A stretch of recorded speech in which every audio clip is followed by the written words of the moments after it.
And everybody knows every Tuesday night at 8, another exciting and insightful edition of the MCW Cast. I'm Legacy, MCW announcer Larry Legend. And I'm Tara. Welcome to the cast. We're a tag team. We're a tag team. At long last, we are in charge of the ship. And, hey, I think we're going to do a fantastic job because with our experience, there's not any ship in this ocean we can't sail. This is true. MCW co-owner Dan McW couldn't join us this evening, but he will be back next week, so look forward to that. And we're going to be doing some new things, actually, moving forward with the podcast to be able to bring you people from all across the globe, basically. So look for some cool things shaping up with that, and Yeah, well, it's season 2. As our right. Director and producer have reminded us, we are a whole year in the bag, in the can of MCW Cast. We invite you to revisit a lot of those episodes as you enjoy the episodes every Tuesday night at 8. And also, if you didn't know by now, Tara, did you run down all the platforms? Didn't. Well, of course, you can watch the video on Facebook and YouTube, but you can also check it out wherever you get your podcast content on Apple Podcasts, Google Play, SoundCloud, Spotify, Stitcher, Radio Public, CastBox, and Pocket Cast. So thank you for subscribing and listening and sharing the content that we make each week for you. You know what? One of my favorite parts of MCW and the content that we push out is all of the exclusive backstage stuff we get at our live events, like in Galena. That's right. Last Saturday. Yeah, Galena, that was our first time returning to Galena in 2 years. In fact, our very last show before the big shutdown happened was March 7th in Galena. And we returned 2 years later on March 5th. So that is a place that we love to help out. It's a volunteer fire company, so we help them out with a benefit show a couple of times a year. And it was just great to be back there.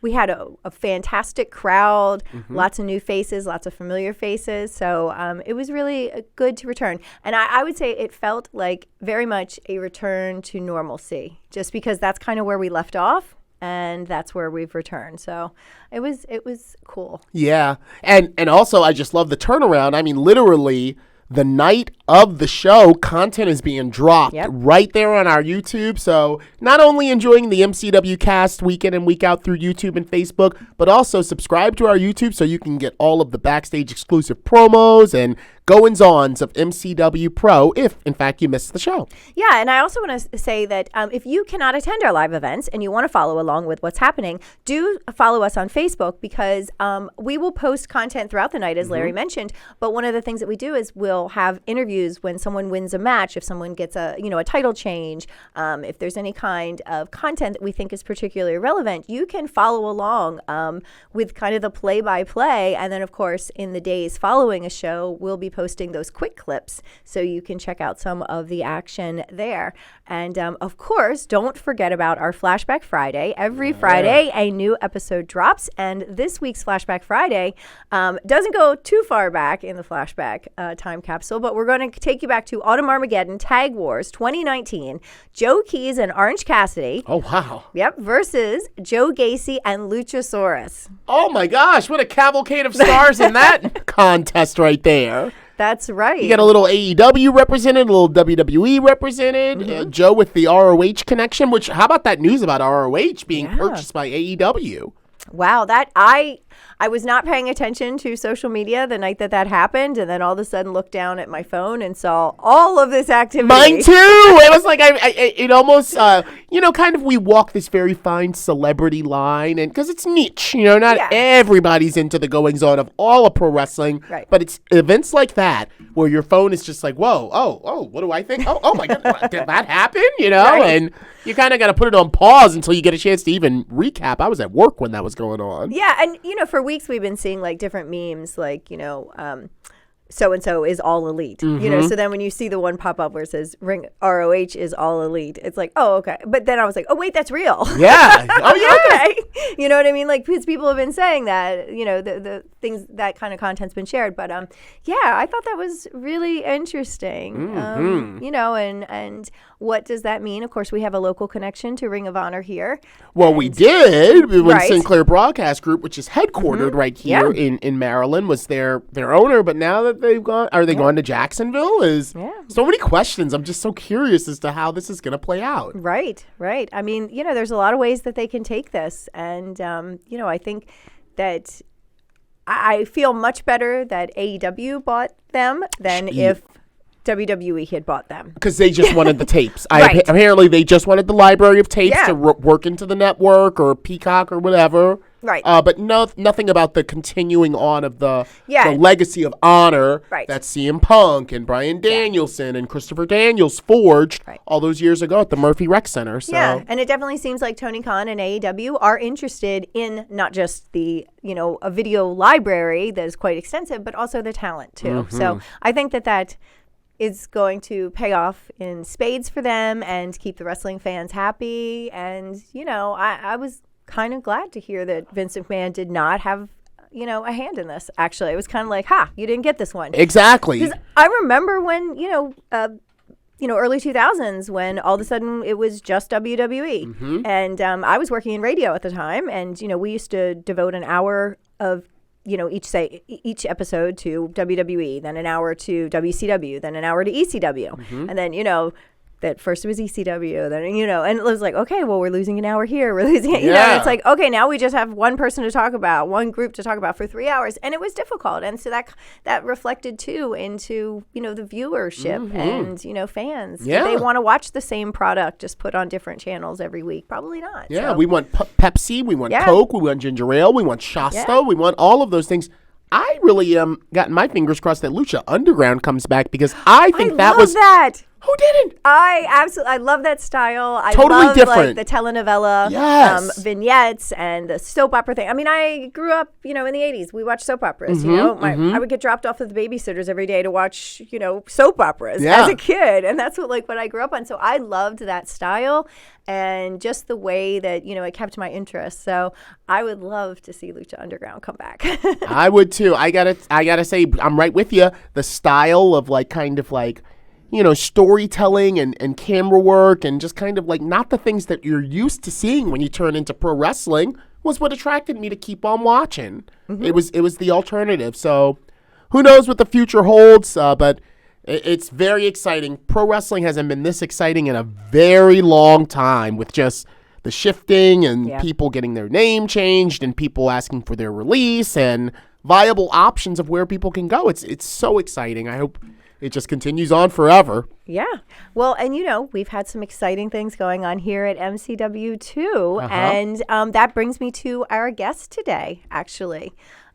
We have joining us shortly is Robert Locke and Portia, and they're representing the trade. Now, if you've been following along with us in recent weeks, this has been a major development in MCW. Well, it's a perfect segue because not only has it been a major development, but all of those backstage segments and kind of interruptions at the end of the very Lucha Underground-esque. Right. Not like something that we've ever seen even here in MCW Pro. So I've just been gripped about, the black and white shots, that voice, that spooky the mask. It's who's all behind the mask? And it all came to a head and we found out that, lo and behold, Robert Locke is behind it all and Portia in cahoots with him. That's right. Formerly of the Cartel. So, Indeed. Yeah, we've got a lot of questions for them, actually. So we're going to take a short break. And when we come back, we're going to welcome our guests and try to figure out what's going on. Indeed. All right. Stay with us. You already know your child is a wrestling superstar, so give them the chance to prove it by stepping into the ring with the most memorable birthday they will ever have. A party at the MCW Arena is a one-of-a-kind experience that gives kids of any age a chance to live their dreams and be a part of the show. Every guest will enjoy the celebration as they make memories that will last a lifetime. So skip the ball pits and trampolines and visit MCWProWrestling.com to sign up for an MCW birthday party today. All right, welcome back, everyone. We are here. I am Tara, and this is Larry, and we are joined with our two guests today. We have Robert Locke and Portia. Now, we've been seeing a lot of you lately. Mm-hmm. Yeah, and, things have taken a very interesting turn here in MCW. We started by seeing some of these disturbing videos. We were a little confused what was happening. They were being sent to us anonymously. fast forward a couple of months, and it's been revealed that the masterminds are right here. Yeah, let's talk about disturbing. Yeah. I think it's a little bit disturbing that the first time I'm invited to this, the owner can't be bothered to show up. So that's disturbing. That's really cute. And while I do appreciate present company, I find that to be incredibly disrespectful and very typical of this place and the way this place has treated me. So thanks for that. Well, I assume you're referring to co-owner Dan McDevitt. I explained at the top of the hour that he had some important matters to attend to. So I'm sure he was not slighting you. Oh, I feel slighted. So intentions. I mean, he's working on all these other projects, and sometimes there's business that pulls him away from here. Yeah, he's probably getting his oil changed. Something like that. Well, Rob, something really important. It's not the first time also that he's had other things that have torn him away. We've had other people that have joined Tara and I. This is the first time it's just you and I. That's true. And that's significant. I see this as a special occasion, and I'm not thinking about Dan really or him not being here. I'm focused on our guest in the studio tonight. As always, I appreciate your optimism, Larry. That's what I do. Now, you did raise a good point by mentioning that this is the first time you've been invited. And you have been with MCW for quite some time, 7 years. Wow. So were you in the first training class when we reopened and launched the training center? So I'm not going to split hairs. I'm going to say yes. I was 6 weeks following them in a class of 2, and the other person quit. Okay. As most people do in wrestling school. Well. So I was quickly kind of shuffled into the mix with Joseph and Ken and your Leos and yep.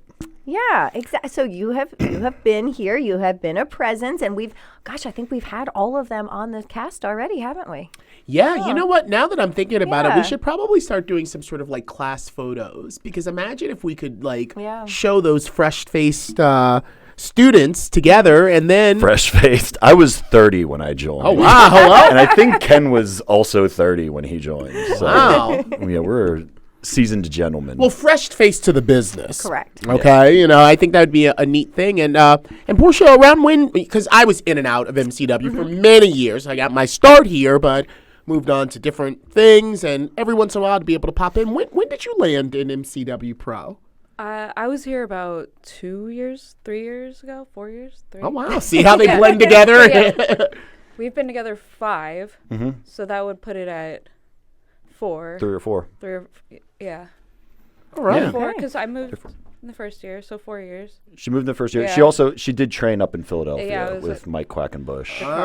Mike Quackenbush. Mike Quackenbush was an MCW staple years and years ago. Oh, yeah.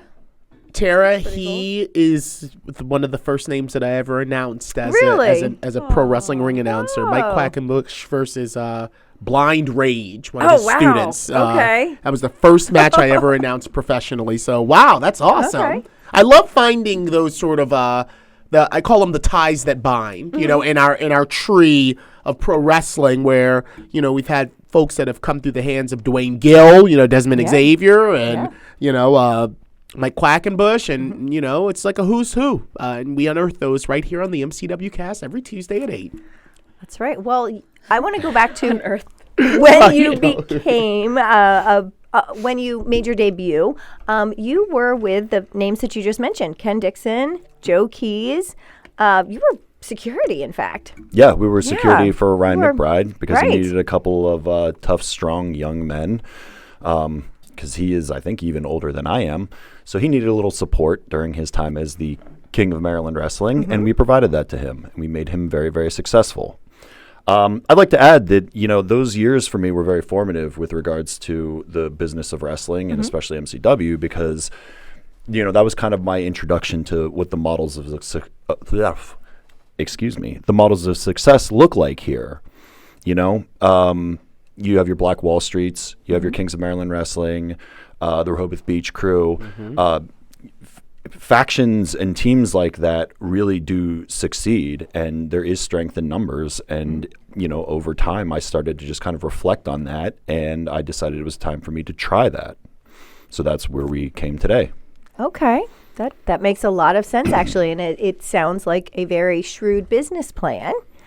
You give off kind of an aura of being such a person that, you have business acumen, let's say. And, it seems like that's what you're putting on display.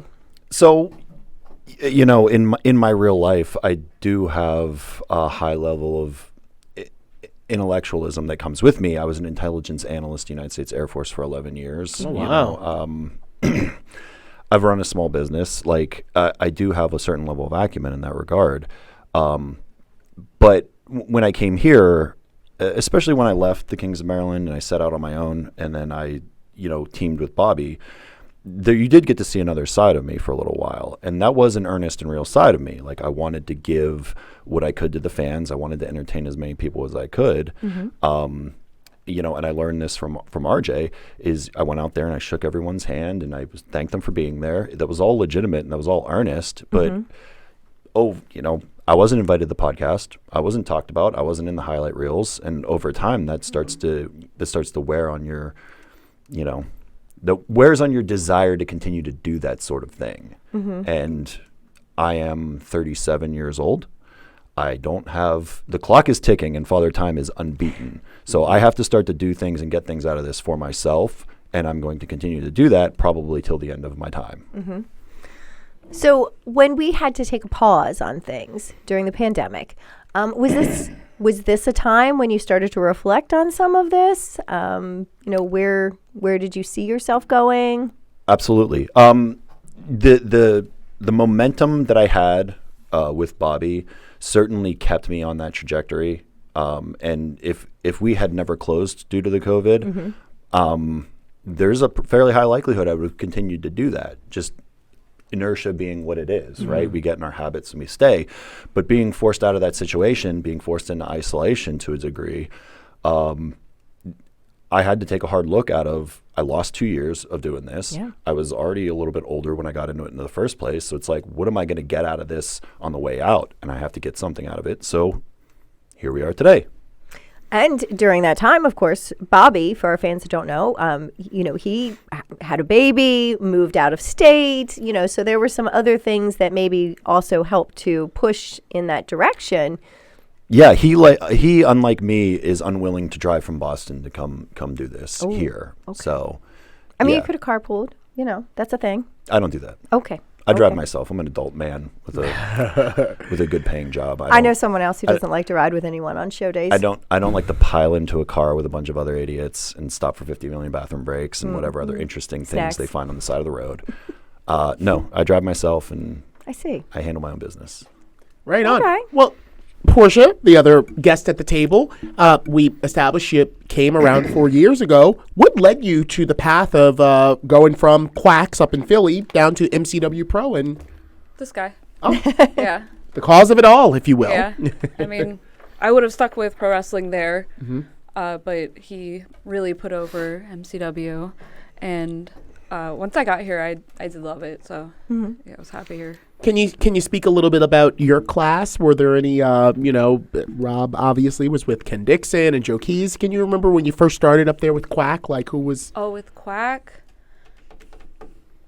No. Forgettable. It's okay. Did they have training classes, as formal classes, or was it more of a drop-in and train thing? Yeah, they had eventually every day of the week almost, except for I think Sunday. They were running a class. Oh, wow. Okay. Yeah. And yeah, for as far as anyone that I came in with, nobody you would know. Was Drew Gulak training up there? Was. Okay. Yeah. Yeah, because I know Drew Gulak is, well, I know him through CZW, trainer. That's, and indeed, but I know that his roots really were solidly planted with Quack and that kind of real graps. And as much, he separated himself from CZW and kind of was a mainstay at the Shikara Wrestle Factory, I think it was called. Yeah. So. I actually met him at both places. Yeah, that's what I mean. He was, kind of a figure in both, but I felt like he kind of had CZW as a place to work, but his passion was with the Shikara, family and the roots that, sprung from that tree. So in reality, he's a pretty playful person. So I can see why that would make sense for him. When you see him when you see him bell to bell, he's 100% all business, but he has a quirky sense of humor, I think, that is overlooked by some at times. It's funny you say that because I remember he actually brought a lot of that to CZW. A lot of his, as the champion of CZW, was a lot of kind of like pageantry and, what was it called? It was like commission for a new, better combat zone or something. Very like a politician sort of thing. Yeah. And that's funny because I remember once we kind of got ourselves back up and running, you were doing a lot of kind of politicking around the ringside area. This was before the trade was revealed, and you were kind of the nucleus of that. You were doing a lot of before the show started, just coming out and shaking hands and walking through the crowd. And I used to think to myself, what is Rob doing? What is this? So that's actually something that wasn't a gimmick or a bit. That was something that RJ taught me is you walk up to a fan, you look them in the eye, you shake them, and you thank them for being there because, not her so much, but despite the, let's say, resentment that's brewed up in me since then, without them, there is no us at the end of the day. They need to come and they need to show up for the shows. They need to buy the tickets. They need to buy the merch. Otherwise, we can't run a show. So, when I would thank them, that wasn't a gimmick. That was my legitimate and earnest feelings towards the situation at the time. So, I see. Well, it's very unique to see a wrestler. It just kind of gets the gears turning in your head, honestly. And this is specifically from someone who tries to stay out of other people's affairs. I was thinking, is Rob, not booked on the shows and he's, kind of being a MCW Pro Goodwill ambassador? That's what I was thinking, is he trying to make an impression on he who is not here with us right now that, hey, I am a viable option. I am here and dedicated to this, so use me? That's just kind of what I was processing as I was seeing that. And maybe if it was now, that would be the case. But at the time, I don't believe I was that callous that I would offer a hand like that and not be earnest about it. So now, maybe a little bit different. He was definitely much more happy-go-lucky then.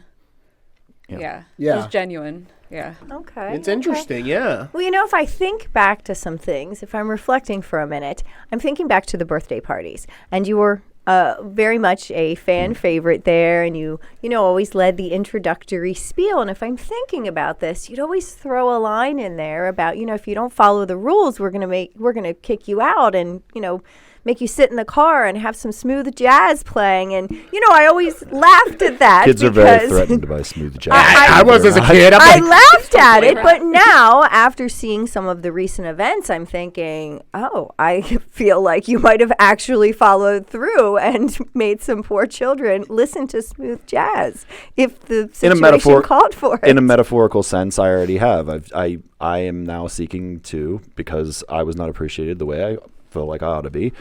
I'm taking things away from people, and that's what that was. That was a reflection of that. If you don't participate the way you're supposed to participate, I will take things away from you, and that is the exact situation we're in now. Yeah.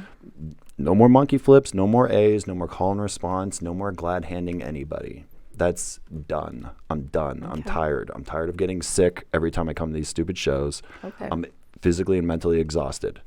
I have to get something out of this, and that's what I'm going to do. And you're going to keep hearing me say that because that's the point that I'm trying to drive home on this daggum podcast. Okay. Wow. Trying not to curse. I am professional after all. I mean, we can slide a few in there, just, Yeah, our director does a good job dinner of first. brushing. We can get a couple through. in there. Yeah. We don't want to repeat, of the the Enzo cast. The Enzo podcast was extremely colorful. Who's that? Well, then. I'll tell you this much. I wanted to ask you a little bit about the recruiting of the members of the trade, because if you want to talk about two hungry young lions, you got them on either side of you. And don't forget about classic Eric Martin. How did you assemble all three of those individuals, along with the lovely Portia, to kind of be your army? Well, go back and watch the shows, Larry. I mean, what you see is you see a series of people who are underappreciated, underutilized, and undervalued, yet still universally regarded as having some degree of talent, right? Miles is undeniable. Mm-hmm. I actually taught him in the beginner's class when he first got here. I taught him his arm ringers, his headlocks. I taught him where to put his feet. But beyond that, that kid's got talent. But who do we talk about every day? We talk about our Action Andretti's. He's the idiot we put on the posters. True, yeah. Right? So that's not a hard recruit. I can give you something. You want to be second fiddle to this guy, or do you want to be tag team champions? So I gave him that. Okay. Right? Killian, he's a tough little SOB. Yeah. Right? He works up in Delaware constantly. He works up in New Jersey constantly. Like, he was hungry. He kept showing up. He was at those birthday parties almost as much as I was. He drove down here every time. Yep. When did he get booked? 3 years of doing that? Yeah. That's an easy recruit. And the talent's there. Eric Martin trained with ROH. You know, your Joe Keys, talented individual. Your Dante Caballeros, talented individual. They got a lot of attention for going up there. Eric, not so much. But he deserved every bit of it. He's a tall, powerful kid. So there was a lot there. There was a lot of talent there, but there was that seed. There was that seed that I could use. There was that resentment. And I just saw something that no one else saw, apparently. So maybe the talent was there, but people weren't seeing it necessarily in the light that they should, the way that you were. Okay. No, exactly. That's and that in a way is the common thread. And, you know, I don't think people realize my ability to plan and execute is very strong. And so I set out, once we started to come back, I set out on this plan. And look where we're at. Okay. We've almost knocked the Cartel into dust. I have the current tag team champions under my wings. I have the blank check. I can do anything I want with that. Do I want to be Rage TV champion? I might. Do I want to be MCW champion? You're damn sure I want to do that. Okay. Maybe I'll be tag team champions. Maybe I'll just do that by myself and be the first one ever. I can do anything I want right now. And I have the muscle and the ability to do it. All right.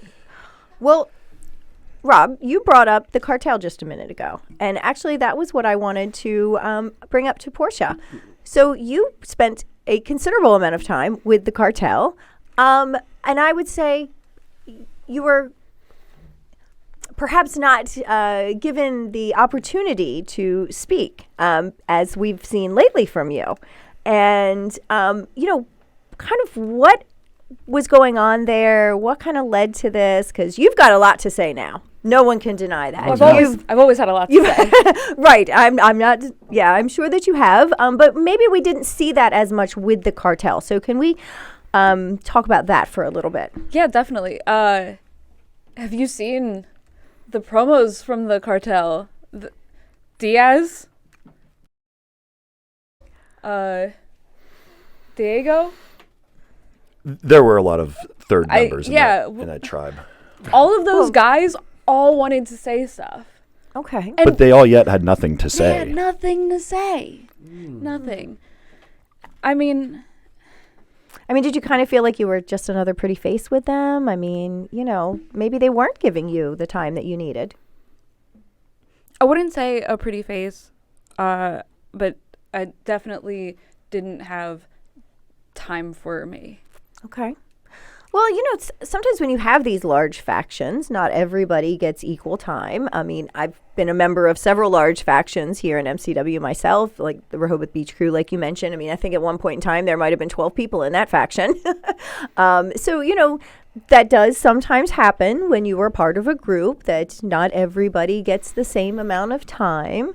But, you know, what was all of this kind of running in your head? Like, did you see that there was something outside the Cartel that could be better for you? How did this? I was happy when we had gold. And when we lost all the gold, I started looking around at who had gold and who had momentum, because we had lost all of ours. Okay. When you get your quarterly balance reports for a business and you see a lot of red on that, you start looking for other work. Okay. So another business analogy. All right. Well, you know, it does seem like you are conducting this like a business transaction. We're going to take a quick break, actually. When we come back, I want to talk a little bit more about, you know, what you plan. Let's hear your business plan, so to speak, and for the future, and, you know, what we're dealing with right now. So stay with us, and we will be right back after this short break. Show your support for the MCW Cast while sporting some great gear by going to teespring.com/stores/MCW Cast. You can pick up a full line of official MCW Cast merchandise, from coffee mugs and face coverings to t-shirts and sweatshirts. Visit teespring.com/stores/MCW Cast. All right, we are back live in studio with our guests, Portia and Rob Locke.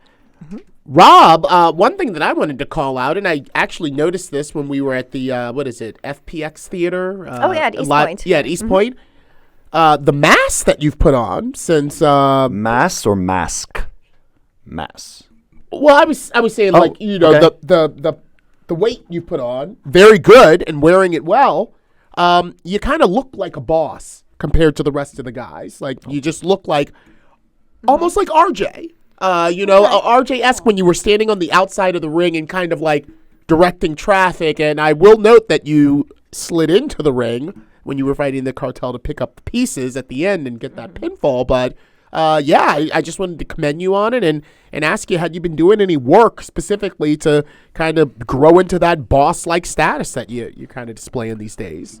Well, I did change some things from a physical training perspective, to be very real. There was a point where I was coming here and I was doing training Tuesday and Thursday, and then I would do birthday parties on the weekends and shows on the weekends. So there would be points, sometimes on the weekends where I'd wrestle like 36, 37 times a month. Wow. And it's just a birthday party. It's just a birthday party. Those bumps add up. Oh yeah, and, there's still bumps. There would be times where I would come home and I would look at her and she'd be like, "Are we going to the gym today?" And I'd be like, "Not today. I need a day off." And one day sometimes turns into 2 days because of unfortunate, life gets in the way. And I wasn't going to the gym and lifting quite as heavy and quite as diligently as I used to. And now, I don't live here anymore. I live in Boston. All I have is my job and, I have my job in the gym. So I've been going to the gym 5 and 6 days a week. I've been watching what I eat, and it being able to heal and do what I used to do before I came into this business, which I used to work out twice a day. When I was in the Air Force, I'd do cardio in the mornings and calisthenics, and then in the evenings I'd lift weights for like an hour and a half. And I weighed 230 then, and I got into this, and I dipped down your 215s for a couple years because just you can't get into the gym quite as often as you want because you're getting your ass kicked. Right. So, I appreciate that. I've been putting a lot of work into it. I pay a lot of money to go to a very nice gym, and I'd like to take full advantage of that. Yeah, I like the look of the trade. Everybody's very lean, very fit. You kind of trimmed all the fat with your faction. Not to say anything negatively in regards to Black Wall Street or the Cartel, but when you look at the trade together, it's just like glorious. Oh, that means a lot coming from you, Larry. I appreciate that. Oh, well, I'm going to tell you the truth about the way it looks. Yeah, well, I made the team. The team wasn't foisted upon me, and I selected people that resembled something looking like real athletes. So it's just a matter of, let's say, natural selection. Wow. Okay. Very insightful. Just taking the bull by the horns and molding it into your future endeavors, as it will, for MCW Pro. A lot can be learned by watching you, Rob. Yeah, I hope so. Well, I want to ask you both. I'll start with you, Portia. Are you actively scouting or keeping your eyes on anybody else that we have here at MCW or maybe outside MCW that you would like to see here that could potentially be part of the trade? Yes. Okay. But I also said I was going to start with Portia. So I'm not really looking elsewhere. I'm pretty happy where I'm at. Okay, so you're not looking to actively recruit anyone or... There is someone around that I think could possibly replace someone. But oh, my. Oh, replacements. Oh. This is an exclusive here. Okay. So I just, you're prying is what you're doing. Well, you're prying. So for clarity. I get aggravated easily, though, so. Okay.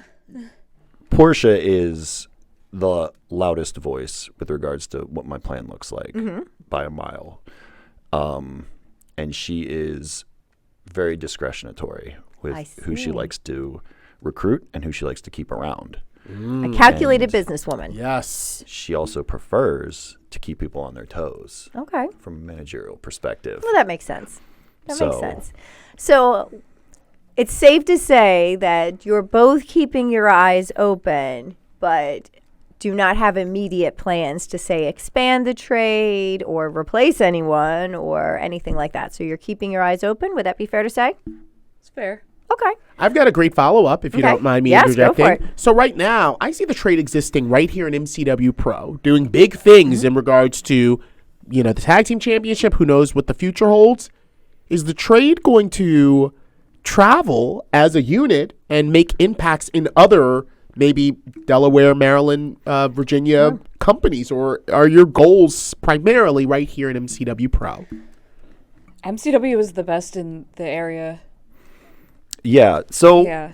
if those opportunities, if I see value in doing those opportunities and going to those places, I will go and I will take the team with me, right? No question. But I've been around the block, Larry, and you've been around the block. Yeah. And I'm going to be real frank with you. I don't like Absolutely. wrestling in front of 30 people for $20 and a attaboy. Okay. Right. So no DJ Hyde. Maybe a hot Yeah. dog. I had to say it. No, I mean, It's for the exposure, man. Yeah, not these days. Right. Yeah. It's cute, but Right. and I've said it before. I'm not a young man, right? Right. I have little to no patience for the carny that comes, the and best way- apologize. No, for that's the- okay. That's the best way to the carny describe it. bullshit that honestly. comes That's it. along with independent wrestling. Like I'm a long ways away from having the desire and the time to wanting to drive to Pigeon Forge, Tennessee to wrestle in front of 14 people in every match is a cage match because they don't have a ring crew to pull the damn thing up and pull the damn thing down. And that's actually, I know That's that accurate. is a Real fact. thing. That is dude. accurate. Yeah. It's a real thing to happen to It's a me real and Joe thing. and Ken. So Every match that is was a a- cage match. every match is a cage match because they didn't know how to Sure. take the damn thing apart. So those days are behind me. And I didn't have much of an appetite for it when I was doing it. Yeah. So if there's a good opportunity and there's money involved, absolutely this thing will go on the road, right? But got to pay up, and I'm not going to hurt myself for the enjoyment of 15 people or missing the majority of the teeth in their mouths, right? Okay. That is That also is the accurate. lay of the land. Yeah, a lot of the times. I mean, even to this day, I travel places, but sometimes do I'll too. get down to Tennessee and it's like 35 people, and I'm like, why? yeah, Yeah. I'm going to have to Your like, time is worth more than that, Larry. indeed, Yeah. yeah. I mean, let's talk even about that more these days. I think that whole scheme is dying. That whole indie wrestlers getting out and going and working all these places. When you have somewhere like AEW right now, I mean, how many people from the school? Coach Pat's been on there. Miles has been on there. Yeah. Like how many people from MCW have been on AEW Dark? Gia? Half Several. dozen. Yeah. Actually. Half About, dozen yeah, already? at least a half dozen, So- at least. So Gia? why on earth, with the experience and talent, the undeniable talent that I have, why would I go and do that when I could call them up and get a shot and a chance at the followers, the attention, the prestige with them? If I get in there once, that's like 100 indie bookings worth of attention. True. It's just an economy. It's an economy issue. Why would I ever do that again? That is a valid point. Yeah. Some hearing that might rub people the wrong way. But certainly from a business point of view, that makes a lot of sense. We all have talked about it before, having a bump card, and it's not infinite. There is a shelf life, and it does seem like a very prudent choice to be extremely choosy in what you do. Yeah, I just remember it was always so hard on those few occasions that I was an extra for WWE to leave that catering. And to think like, wow, if only we had something like this, whenever I'm doing shows other places where there's like, Well, we do have something well, like we do. Yeah, we do here at Yes, MCW. Yeah. around. Shout out to Ref They don't Beck. have. Thank Yeah. Indeed, yeah. Less. She brings the goods. But yeah, I just, to kind of piggyback off of that, it's like, it's like, why would I put myself through going to the middle of Bumble, where, and all they have is a vending machine. Like literally, they put quarters in the vending machines to If get you're 25. lucky. Yeah, Yeah. and then resell it $1 a bag of chips, and it's like, even on the show, you got to pay. It's like, But and look, there's bonding things that occur during that. Sure, I've made lifelong friends going on those tours, so to speak. But just this day and age, grown man, I have a grown man job. I don't need anyone to get where I want to go in life. I am where I want to be, and I'll do what I want. Please and thank you. Okay. Speaking of, no, me or you? You go. Okay. You go. I was going to say, speaking of doing what you want, who is next on your horizon? We just saw you at Galena face Greg Excellent. Who do you have in mind that is worthy of your presence in the ring? Who is worthy of, punching your bump card? Well, I'm liking the way Ken Dixon looks right now. That's for damn sure. I knew that was going to be on your list. How Just could go I say straight anyone to else? the heavyweight title. How could I say anyone else? Okay.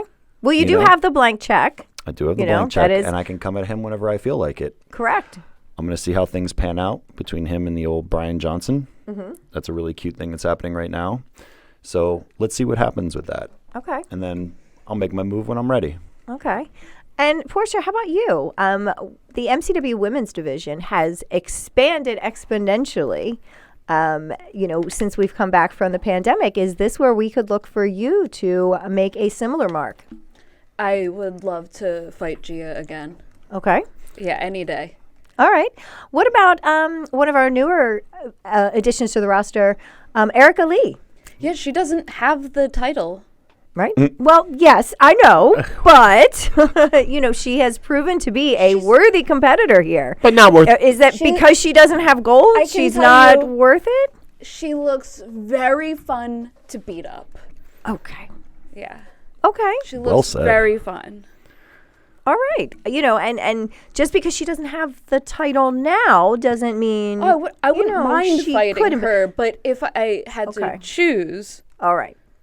Gia. Okay. So I guess essentially what you're kind of calling to, the championship committee and maybe our social media team is a rankings.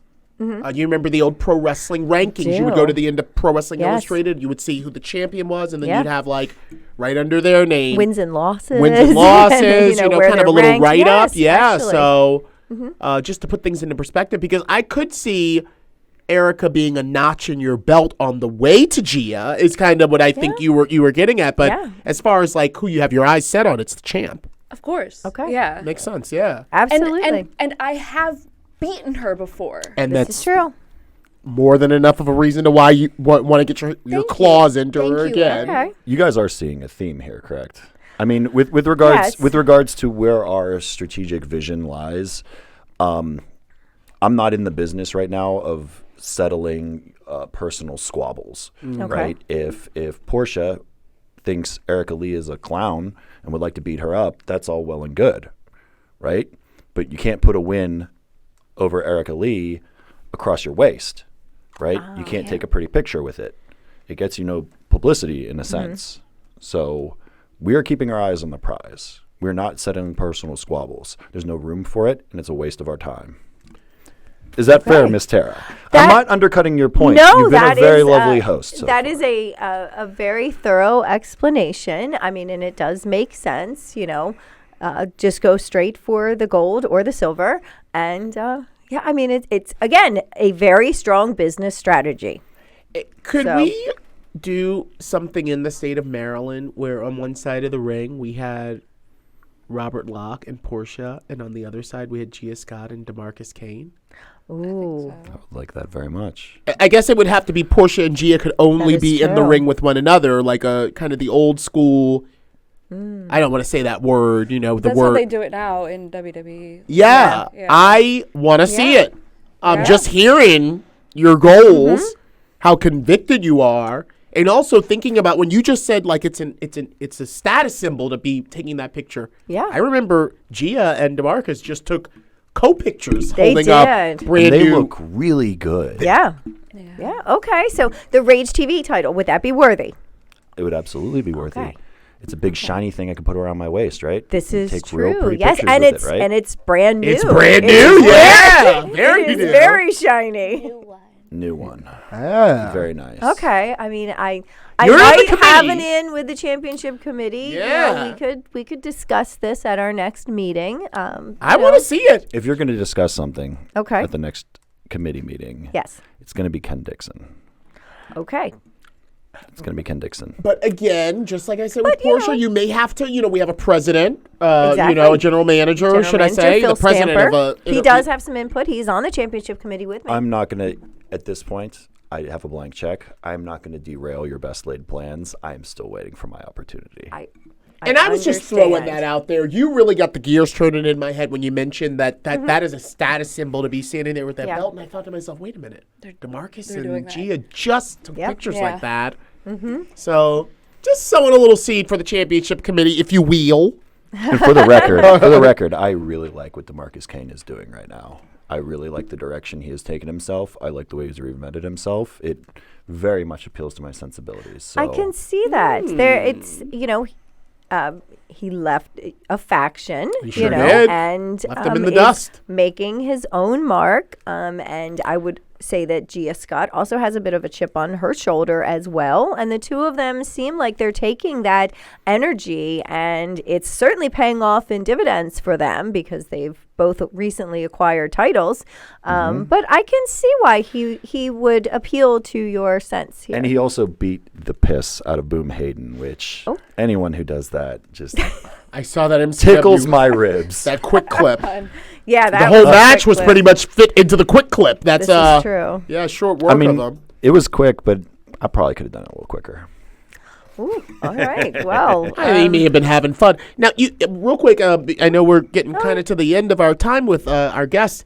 You said you're in the Boston area now. You're both living up New England. Any opportunities with like Chaotic or Beyond or anything up there that you were exploring? Or I haven't really looked at it yet. Currently enjoying my time to myself. Nice. As we discussed earlier, Right. like I've gotten my body back to a point where I feel like I'm in good shape. I'm not going to go up and get dropped on my head by a bunch of really fast young kids. And that is exactly what Chaotic.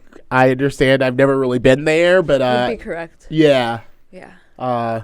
Okay. So yeah, I just had spent a little time in New England myself, so I know that it's a hotbed in a lot of regards for like, you can go here, you can go there, you can go here. It is, and you look at places like Beyond and the following that they have, and that's just an undeniable thing that it's on the table. Will I do it? Who knows? I'm always on the look for a new opportunity. But I like where you're going, Larry. You're really moving the conversation along very nicely. Well, and in directions that I like very much. I kind of fantasy book. I never really tell people my ideas, but on this platform, it's kind of like we can just kind of postulate, what would happen if we saw Robin a Rich Holiday, someone who I think would be another just great marquee match to. I think in terms of Mortal Kombat, when you pick Sub-Zero and Scorpion and then you have that like fight panel screen where they're both just like, we're going to tear into each other. When I fantasy book, that's what I want to see. I want to see, type like Rich Holiday who's, making waves up in New England and a Robert Locke and just who's going to win at the end of this battle. So, yeah, I do that. That's one of the things that I do, so. It sounds like you got a promoter's future in your. Well, I see the gray hairs, and I'm not going to say of who I see, but I've seen promoters expand in the wayside, because business is going good. Are you talking about anyone specific there? He looks like he's thinking of somebody very specific. Larry works so many places. Yeah, I've seen them go bald. Yeah. Like slowly that becomes more, and then next thing, wow, you don't have any hair or gray. You've probably seen ones where everything's going along just great, and then all of a sudden closed up shop. Yeah, disappeared. Yeah, disappeared when have a couple successful shows and then just close the doors. I'm off to Indiana. Yeah, that happens too. That does. Well, we've got a lot of things happening as well. Our next time that we're going to see our live crowd is March 19th, and we will be seeing you there as well. You absolutely will. So this is March 19th in Parkville, making our debut actually at Tall Cedars. Tall Cedars is no stranger to wrestling in the local area, but it is when we will be making our mark on it. I can't believe that the day has come that we are kind of expanding into that area of Maryland. I'm just sad that I lived literally down the street from there for 20 years. And now I could walk there, and now I've moved away from there, and it's like, I know. What are the odds, right? All these years, wrestling has literally been on my front doorstep, and I've left that. But anyway, I'm still. Is that what you call what they used to do there? Well, they would hold events that they called wrestling. Let's be clear about that. Wrestlers were there. I know Adam Cole was there quite a bit, actually. You know, wrestlers were there. I've been there. Yeah, wrestlers have been there. Yes, but I don't want to. I don't want to dwell on that. But we will be, making our debut in just a couple of weeks. So March 19th, you can still get tickets for that. We've got some great seats. In addition, we'll be seeing both of you there.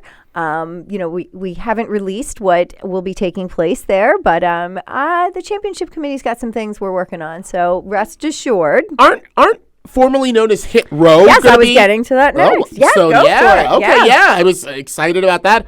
I'm actually really, really sad because I've got to miss the March 19th show. I have a show in New Jersey that I committed to all the way last year. I know. So I'm sorry, I won't be in attendance, but I saw that we have Hit Row. Yes. B-Fab and Tahuti, I don't know what his name is. Well, he was Tahuti Miles when he was here, and I think he goes by Jenkins McGillicuddy now. No, it's Ashanti. It's Ashanti the Adonis. When you did that little alliterative funny, it jostled my mind. It's Ashanti the Adonis is what he is now. And he was really just starting, to make an impact here in MCW when he left. Yeah. So, and then it seemed like he was just starting to make an impact, get moved up to the main roster, and then that didn't work out so well. So we're thrilled to see Tahuti return. He's a Maryland native anyway, so it's exciting to see him military return. background as well. Yeah, he's a nice guy. He really So actually, we should get him on the podcast. What was behind that? He's a nice guy. That's all I have to say about him. Okay. He's a really nice guy.